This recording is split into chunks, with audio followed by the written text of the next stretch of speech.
பிஎஸ்என்எல்ல இந்த 2 பிளானுமே நம்ம யாரும் நோட்டீஸ் பண்ணியிருக்க மாட்டோம். ஏன்னா பிஎஸ்என்எல்ல ₹215 நம்ம ரீசார்ஜ் பண்ணால் டெய்லி வந்து 2 GB டேட்டா கொடுக்குறாங்க.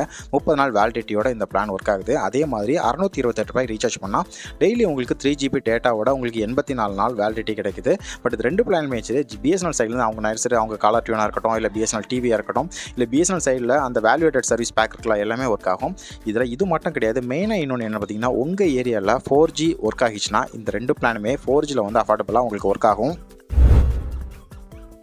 ஐஃபோனோட 17 ஏர் இந்த மொபைல் வந்து நிறைய ரூமர்ஸ் வந்து சுற்றி இருக்கலாம். இந்த மொபைல் வந்து லான்ச் ஆகும், இதில் வந்து அப்படி இருக்கும் இப்படி இருக்கும் எவ்வளவோ ரூமர்ஸ் வந்துருக்குது.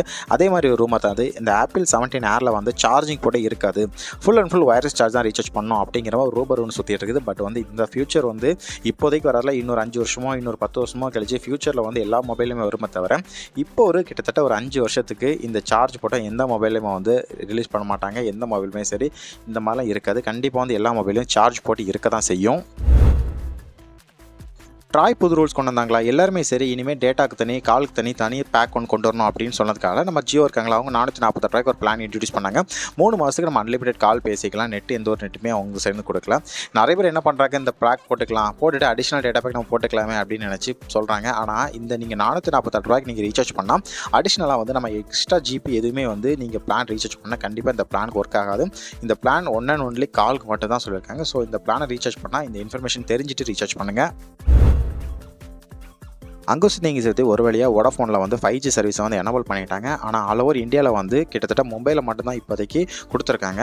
அதுலேயுமே பிளானை பார்த்தீங்கன்னா ₹299 நம்ம நார்மலாக ரீசார்ஜ் பண்ணால் 1.5 GB கிடைக்கும்ல. ஆனால் மும்பை கஸ்டமருக்கு நீங்கள் ₹299 ரீசார்ஜ் பண்ணால் உங்களுக்கு வந்து டெய்லி வந்து 1 GB கொடுக்கும். அது மட்டும் இல்லை, உங்களுக்கு 5G சிக்னல் கிடச்சிச்சின்னா அன்லிமிட்டடாக 5G யூஸ் பண்ணலாம் அப்படிங்கிற மாதிரி சொல்கிறாங்க. இது ஏற்கனவே வந்து நம்ம ஏர்டெல் நம்ம ஜியோவில் வந்து 5Gயில் வந்து கொடுத்து தான் இருக்காங்க. பட் வந்து வோடாஃபோனுக்கு இது புதுசு இல்லை.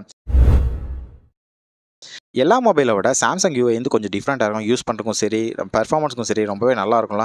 அதே மாதிரி சாம்சங்கோட One UI 7 வந்து April 7 வந்து லான்ச் ஆக போகுது. எந்தெந்த டிவைஸில் ஃபஸ்ட்டு வரும் அப்படின்ட்டு இந்த லிஸ்ட் அவுட் கொடுத்துருக்கோம். இந்த லிஸ்ட்டில் இருக்க எல்லா மொபைலுமே சாம்சங்கோட கேலக்ஸி S சீரிஸ்லையும் G சீரிஸ்லையும் டேப் சீரிஸ்லையும் இந்த லிஸ்ட்டில் இருக்க எல்லாத்துலேயும் சரி அவங்களோட One UI 7 வந்து ஒர்க் ஆகும். ஸோ இந்த லிஸ்ட்டில் இல்லாதவங்களுக்கு வந்து அதுக்கப்புறம் 1 month or 2 months கழிச்சு தான் வந்து உங்களுக்கு One UI 7 வரும். பட் ஃபஸ்ட்டு வந்து இந்த டிவைஸ் தான் வரும்னு அவங்க வந்து இப்போ சொல்லியிருக்காங்க.